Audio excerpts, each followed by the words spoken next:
Hey everyone, Dr. Alibi here. I'm going to teach you how to roll out your IT band. It's a fibrous fascial sheath that attaches from the top of your hip all the way down to your knee, and it goes from here. You'll feel the tightness in through there. Big culprit for hip pain and knee pain as well. We want to address that and cause lower back pain as well. Grab a foam roller. You can use a lacrosse ball. We're going to lay on our side and come down on the floor here.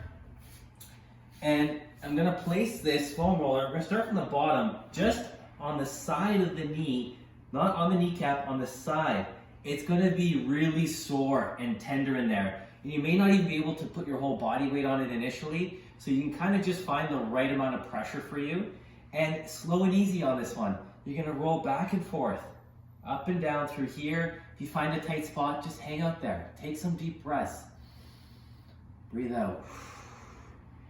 Okay, now let's find another one. What we're trying to do is desensitize that tissue so it's not so painful, but also it's more mobile. You can stretch and move it better, and we're bringing in more blood flow to the area, in an area that's been tight and contracted for so long. Up and down on the leg, nice and slow and easy. Find the spots that are tender. They're not supposed to be, so we're working on those spots that are the problem areas. And you can come all the way up to the top of the hip joint, and you might feel this big lump of tissue that's there.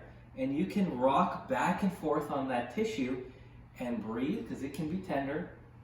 And you notice that that will let go as well. Okay, now let's go all the way back down the leg. If you want to get more pressure on it, you can go up on your hands.